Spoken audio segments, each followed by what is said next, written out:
heureux que ce premier sommet de la VAP se tienne ici même au Conservatoire national des arts et métiers, parce qu'évidemment ça fait partie de nos missions que de diffuser des connaissances scientifiques et techniques.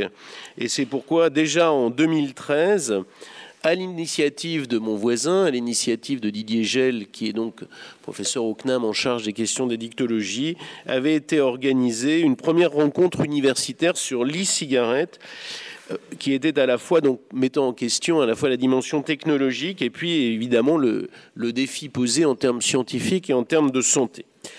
Alors, évidemment, je voudrais remercier les organisateurs qui nous ont fait confiance en installant cette manifestation ici même, Jacques Lewezek, le professeur Bertrand Dotzenberg, et puis évidemment resaluer le rôle que Didier joue dans la maison pour porter ces questions.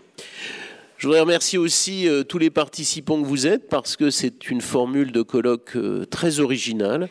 C'est un colloque participatif, c'est un colloque citoyen. Beaucoup de bénévoles ont joué un rôle. Sébastien, qui est au premier rang, a notamment porté les questions de site web et d'organisation. Donc c'est une manifestation très différente des autres, qui renvoie d'ailleurs à une approche qui caractérise cette question, une approche de type communautaire, facilitée par les forums, par les réseaux sociaux, les usagers étant eux-mêmes à l'origine de nouvelles approches, et je crois qu'il faut le souligner. Alors cette rencontre avec les professionnels, avec les utilisateurs de la VAP, avec les plus éminents tabacologues et avec le Haut Conseil de la santé publique apparaît comme une nécessité dans le contexte qui est le nôtre, puisqu'il y a un certain nombre de moments forts, de rendez-vous, dont la transposition de la directive européenne dans le droit national qui est prévue donc avant le 20 mai prochain, et puis le fait qu'il y a aujourd'hui un certain nombre un débat fortement contradictoire sur cette question. D'un côté, on entend un certain nombre d'éléments très positifs sur la VAP, sur le fait qu'elle permet d'arrêter de fumer, entre guillemets, normalement, qu'elle réduit la consommation de tabac, qu'elle permet aussi de substituer un nouveau geste, et donc elle a un effet de santé publique très important. Et évidemment, de l'autre côté, on entend les éléments qui sont les éléments à charge en expliquant qu'elle est elle-même porteuse de risques, qu'il y a en fait des dangers qui sont en cours, que se créerait une nouvelle forme d'addiction, d'où l'importance d'avoir des moments comme celui-là et évidemment à la fois de s'interroger et puis de réfléchir ensemble. C'est d'autant plus important que la manifestation que j'ai le plaisir et l'honneur d'ouvrir va se faire avec une clé de lecture internationale, européenne. Je salue d'ailleurs les représentants des institutions internationales, le professeur Anne McNeil qui est venu spécialement pour parler de la situation en Angleterre, le professeur Ether de Genève, le professeur Bartsch de Liège, tous les collègues venus d'autres pays pour faire le point sur cette question européenne et sur comment il y a évidemment des expériences très différentes un peu partout. Il y a eu une prise de position des autorités britanniques qui interrogent sur les prises de position qui seront prises dans notre pays. Et cet après-midi, d'ailleurs, le représentant du Haut Conseil en santé publique sera présent pour aussi effectivement nous permettre de faire avancer les choses. Donc c'est une manifestation très importante à nos yeux, c'est une manifestation, et votre présence nombreuse est un signe de l'importance de la manifestation. Moi je voudrais conclure en disant que pour le conservatoire, c'est très important de retrouver, au-delà de la mission de culture scientifique et technique dont j'ai parlé, d'être un lieu vivant de débat, de discussion, d'avancée, de réflexion sur les grandes questions sociétales. Notre établissement a cette dimension particulière que, on en parlait il y a quelques instants, nous a conféré son fondateur, l'abbé Grégoire, il y a 220 ans, c'est-à-dire d'être aussi un établissement où on parle des grands problèmes de notre société. La VAP en est un. Le fait de vous réunir dans une démarche qui va du scientifique au citoyen en est le meilleur exemple. Donc je vous souhaite une très belle journée et merci beaucoup d'être présent ici au CNAM aujourd'hui. Merci beaucoup.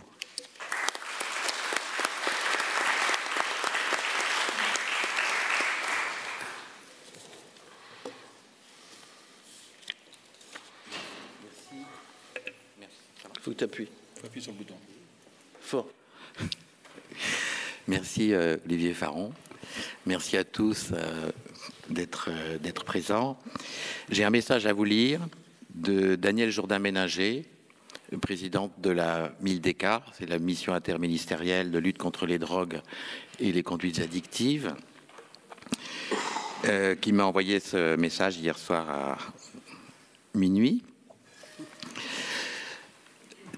Mesdames, Messieurs, je sais que seront rassemblés aujourd'hui des experts, des chercheurs et intervenants venant d'horizons divers, et c'est déjà une belle réussite. Je sais aussi que l'Observatoire français des drogues et des toxicomanies va vous apporter son expertise.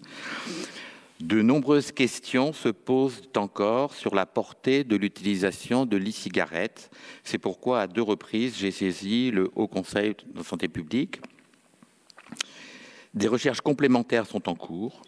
Vous savez à quel point la MILDECA s'engage et soutient les recherches sur tous les sujets dans le cadre des actions déclinées dans le plan gouvernemental des drogues et des toxicomanies.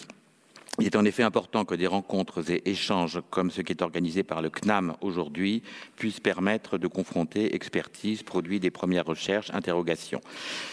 Les interrogations, e-cigarette comme outil de sevrage, e-cigarette comme une entrée dans la consommation, e-cigarette comme effet de mode.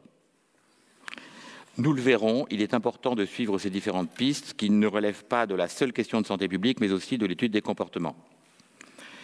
Un autre partenaire doit être présent dans ces réflexions, c'est celui qui est représenté par les utilisateurs. Quelles sont leurs motivations? Quel est leur engagement dans l'utilisation des e-cigarettes? Combien de temps pour la poursuite ou non de l'effet sevrage? Et notamment, quelle est la motivation ou quelles sont les motivations des jeunes? Votre rencontre d'aujourd'hui doit nous éclairer dans l'attente des actes de ce colloque qui nous permettra, j'en suis sûr, de nourrir le vif débat autour de ces questions complexes. Je vous souhaite de bons travaux et de fructueux échanges. Danielle Jourdain-Méninger.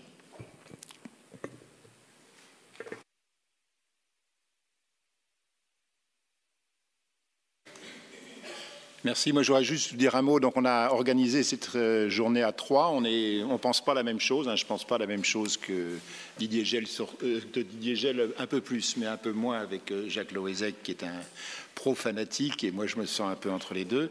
Et on a cette journée, un pro-enthousiasme. Je retire fanatique. Et on a organisé cette journée vraiment pour faire un débat, c'est-à-dire pour voir sur quoi on est d'accord et sur quoi on n'est pas d'accord pour avancer. Parce qu'avec la cacophonie qui règne sur la cigarette électronique, les gens ne savent plus finalement où sont les désaccords, où sont les accords. Et l'idée, c'est d'avoir à la fin de la journée 10 lignes où on dise on est d'accord sur ci, sur ça. Et donc d'arriver à ce consensus en disant qu'on n'est pas du tout d'accord. On va le voir par exemple sur le vapotage en lieu public, on ne sera pas d'accord, mais on dit ça, on n'est pas d'accord, c'est pas grave, mais on est d'accord sur tel point, tel point. Et pour aller dans ce sens, on a fait une enquête avant, et il y en a 168 hier soir, 16 heures qui ont répondu. Ce matin, il y en a 172 des 230 ou 40 participants qui ont répondu. Donc on a 2/3 des réponses. Bon, on passe à la suivante. Et donc, juste la question, c'est comparer la fumée de cigarette. Pensez-vous que les émissions des cigarettes bien utilisées sont, et on est à 100% de plutôt moins toxiques ou moins toxiques? Il n'y a pas tellement de discussion par rapport à la cigarette. Il y a une espèce de consensus. On ne dit pas que c'est pas toxique. On dit que c'est c'est pas aussi toxique que le tabac. La suivante.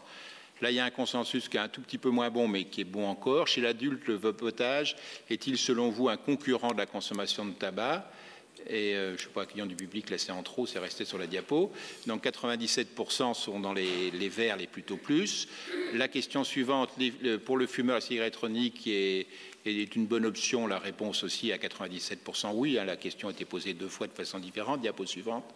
Là, j'ai mis en jaune les questions où il y a un avis majoritaire, mais il n'y a pas de consensus. Faut-il interdire les arômes caractérisants et liquides comme cela sera interdit pour le tabac? Bon, il y a une majorité qui est pour ne pas les interdire, mais il y a des discussions et il y a certains qui veulent une interdiction totale, etc. La suivante, donc un peu moins de consensus encore, un 71, faut-il interdire la publicité autour du vapotage? Et là encore, ça dépend de ce qu'on appelle publicité, mais entre pas d'information sur le lieu de vente et puis la publicité à la télé pour les pubs des cigarettiers, il y a une grande marge à discuter. Et c'est des points importants parce que ce soir, donc, le directeur général de la santé va venir ce soir pour écouter. Il sera au courant de ce qui se dit. Et comme il m'a dit hier soir, il n'a pas fini de faire tous les décrets d'application. Donc, si on est intelligent et sur ce point du vapotage, sur la publicité, le vapotage en lieu public, on peut éventuellement influencer des textes qui sont à venir. Donc, il faut faire ça intelligemment. Chez les adolescents, une porte d'entrée, oui, 62% que les cigarettes est une alternative au tabac, mais il y en a beaucoup qui pensent que c'est une porte d'entrée, un certain nombre qui pensent qu'il n'y a pas d'interaction entre les deux. Et enfin, la question qui fait vraiment pas consensus, c'est le vapotage dans les lieux publics, où il y a une discussion, mais aujourd'hui, cet amphi est totalement non vapoteur, en tout cas. Ah, c'est la règle au CNAM, c'est ça? Oui. Voilà. Mais normalement, même la Cour. Normalement, même la Cour. Alors. Bon, on va voir. Vous avez de l'influence à faire. Non, mais c'est... Oui, non, c'est... J'étais présent. Tu veux dire un mot? Oui.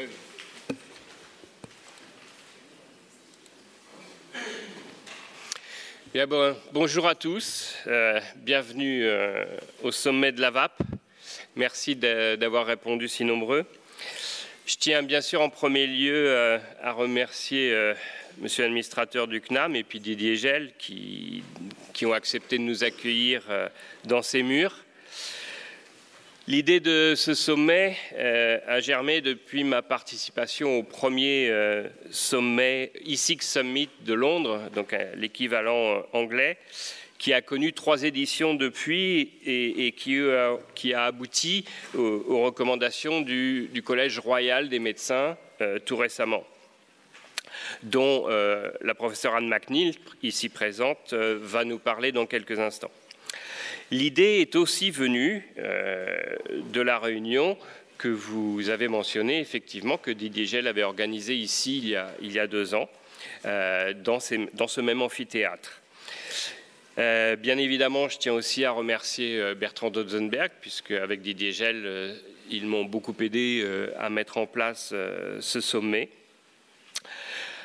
Nous attendons beaucoup, tous, de cette journée, mais plus particulièrement ceux qui ont permis cette réunion, à savoir les citoyens, en grande partie vapoteurs, qui ont réuni la somme nécessaire à financer ce sommet en seulement 3 jours, en plein week-end de Pâques.